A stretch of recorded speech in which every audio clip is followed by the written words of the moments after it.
सही जानकारी।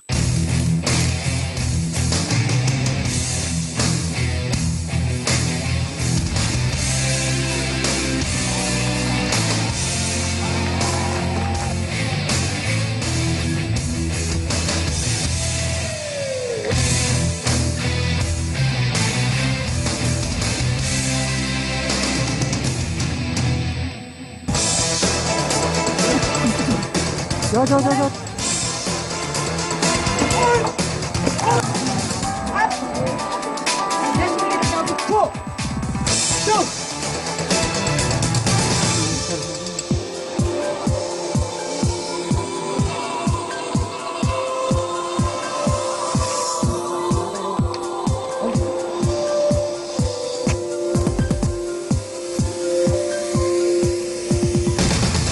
लोगों के हौसले बुलंद करने वाली ममता के हम गांव जाने की कोशिश कर रहे हैं, लेकिन यकीन मानिए ये जो रास्ता है, हम उत्तरकाशी छोड़ के 20 किलोमीटर यहाँ आ चुके हैं और यहाँ से कम 1.5 घंटे का सफर करके हम ममता के गांव पैदल पहुंचेंगे। ये हमारी टीम है, ये ममता है, ये मेरा ड्राइवर है और ये हमारे साथ एक सहयोगी है और हमारे कैमरामैन सुनील बिश हमारे साथ हैं। हम अपनी गाड़ी यहीं खड़ी कर रहे हैं, आप देख सकते हैं, और यहाँ से हम अपनी टीम के साथ आगे जाएंगे। चलिए ममता, अपने घर का रास्ता बताइए। लेकिन यहाँ से 1.5 घंटे का सफर करना पड़ेगा और ये यहाँ से ये वही ममता है जिन्होंने कम से कम 5 से 6 हजार लोगों की जान बचाई। अब ऐसे लोगों को तैयार कर रही हैं जो उत्तराखंड में अगर कभी इस तरह की आपदा है तो ये लोग उनकी मदद कर पाएं।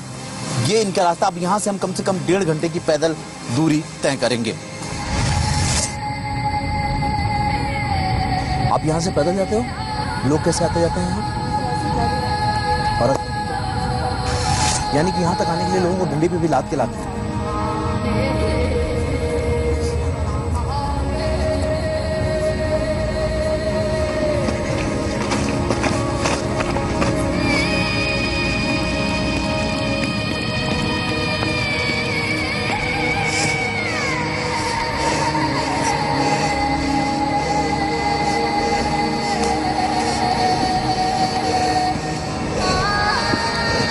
में ये गांव वाले और ये लोग रहते हैं। ये 2012 की आपदा का पीड़ित गांव है और ये सारी चीजें तब क्यों खड़ी हुई हैं। आप मेरी उखड़ती हुई सांस को सुन के अंदाजा लगा सकते हैं कि कैसे रास्ते से हम आए हैं। पतला सा पुल है, यहाँ तो आप पैदल चल सकते हैं, ना तो इसके आगे बाइक से जा सकते हैं, ना तो पीछे जा सकते हैं। जिन रास्ते पे हम चढ़ेंगे आपको वहां पे हम दिखाएंगे कितना मुश्किल में राह भरा है ये।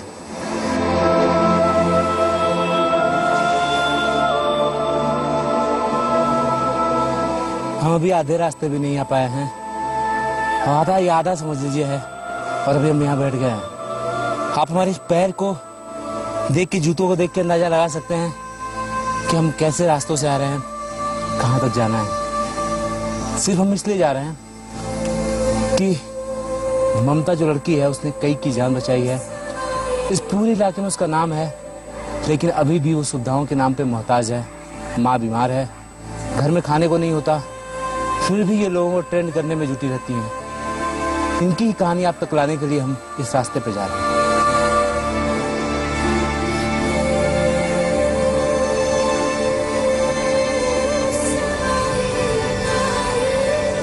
इस रास्तों पे जानवरों का भी संकट होता है। भालू होते हैं जो नुकसान पहुंचा देते हैं रात में अगर किसी को मिल गया।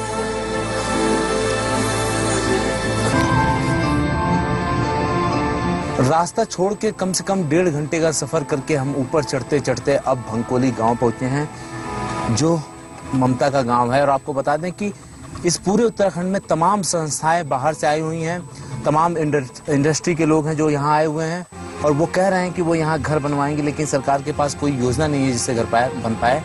फिलहाल पूरे उत्तराखंड में, पूरे राज्य में ये पहला घर है जो बन रहा है लोगों के पैसे से, लोगों की मदद से।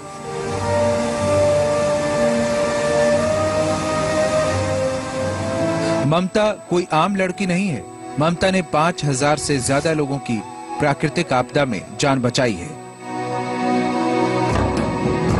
और वो भी तब जब खुद ममता की मां का ऑपरेशन हुआ था और बहन शारीरिक रूप से सक्षम नहीं है। पिता का हाथ सिर पर नहीं है, इसके बावजूद ममता लोगों की जान बचाने निकल पड़ी। NIM की टीम ने भी ममता को साथ रखा और उसकी मदद ली।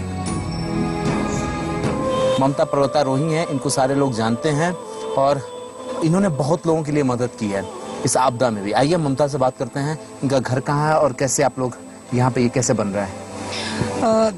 घर ये यहाँ पे हमारा घर बन रहा है और अभी हम घर मेरा बहुत दूर है यहाँ से, यहाँ पे बहुत पुराना है, वहाँ पे हम लोग नहीं रहते, अभी नहीं है वहाँ पे रहने लायक। तो मैं यहाँ पे एक सरकारी रूम है वहाँ पे रहती हूँ, वहाँ पे मेरा पूरा परिवार रहता है। भैया हैं मेरे, 2 भतीजे हैं मेरी बड़ी बहन आ रही है आजकल हेल्प के लिए, और मेरी माँ है और हम हैं। अब बस आप लोगों की दुआ से ये सब बन रहा है। बद्री, हम आपसे जानना चाहेंगे, आप यहाँ के ठेकेदार हैं, आप यहाँ आए और हमें बताइए क्या आप यहाँ आए, और ये बताइए क्या ये उत्तराखंड में बनने वाला पहला मकान है जो लोगों की मदद से बन रहा है सरकारी? हाँ, उत्तराखंड में लोगों की मदद से बनने वाला पहला मकान है। और प्रिंसिपल साहब है हमारे एनएम के पहले प्रधान साहब है कि लोगों को बहुत साथ दे रहे हैं कि बाहर कहीं कैसे जुगाड़ करके पैसा लेके और काम करा रहे हैं यहाँ पे। और हम भी नेपाल के रहने वाले हैं, यहाँ पे मुद्दे में हमकी बहुत मदद की थी, उन्होंने बहुत काफी मदद की हम लोगों की, हमारे साथ में रहे और इसी कारण से हम इनकी मदद करना आ रखे। यानी कि ममता ने लोगों की बहुत मदद की। और जिस प्रिंसिपल की बात हो रही है वो कर्नल हैं एनआईएम के, यानी कि नीम के वो कर्नल हैं जो पर्वतारोही जहाँ पे लोग पढ़ते हैं, और ये पर्वतारोही रह चुकी हैं, इसलिए अब कहीं न कहीं लोगों की मदद से ये काम हो रहा है। आइए आपको हम इनके घर वालों से परिचित करवाते हैं कि किस मुश्किल से और किस मुफलिसी में इनकी जिंदगी गुजर रही है।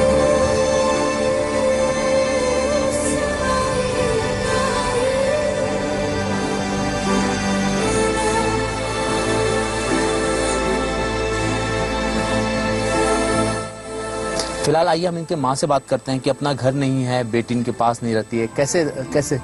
बेटी हमारे पास न रहती ना, और घर भी नहीं है अपना, और अब वो सरकारी घर में हम बसे है ना। और आजकल ठंडक के मौसम और हम बीमार रहते, यानी ठंडक का मौसम में ये बीमार रहती हैं। आपसे जानेंगे कि आपकी बहन ने उस समय बहुत लोगों को बचाया था जब माँ की तबीयत खराब थी, यहाँ पे जरूरत थी। हाँ जी। आप क्या सोचते हैं बहन के बारे में और कैसे आप लोगों का खर्च चलता है? सर खर्च तो फिलहाल वही चला रही फिलहाल के लिए। तब आप कुछ करते हैं? हाँ, मैं तो सर गांव में थोड़ा एक छोटी मोटी चाय की दुकान थी, वो भी टूट गया, तो अब आजकल घर ही पे पड़ा हूँ। आपको पूरे घर का खाना बनाना पड़ता होगा, चीजें आती हैं, कैसे मैनेज करती हैं आप? अरे सर कर लेते हैं थोड़ा बहुत हेल्प, आजकल दीदी भी आ रही तो हेल्प कर लेते हैं, साथ में सब मिलजुल कर लेते हैं। आज तक कभी सरकार की योजनाएं आप लोगों तक पहुंच पाई? नहीं सर, आज तक कोई भी योजना नहीं। कितनी मुश्किलों का सामना करना पड़ता है? मुझे यहाँ तक आने में 1.5 घंटा लग गया। बहुत मुश्किलों का सामना करना पड़ता है, और यहाँ आज से नहीं, बहुत पहले से हमने गरीबी देख रखी है। बहन, आज आपके पहाड़ों में उसका अच्छा नाम है। अब अच्छा नाम है, आगे अब उसी को वो है, हमने जाने दिया उसको, और आगे घर से छूट दे रखी उसको कि ले कमा खा, आज उसी की बरकत हम भी उसी के पीछे खा रहे। यानी कि घर से एक मौका मिला और ममता बाहर निकली और परिवार वालों के लिए, परिवार के साथ साथ वो समाज के लिए कर रही है। और आपने ये देखा कि कैसे जो बाकी लोगों के बच्चे हैं उनके साथ कैसे उनको अपने जैसा बना रही है। पहाड़ों में जिंदगी वाकई बहुत मुश्किल होती है, ये देखा आपने। आइए हम लेके चलते हैं उस इंस्टीट्यूट में भी जिसने ममता को ममता बनाया।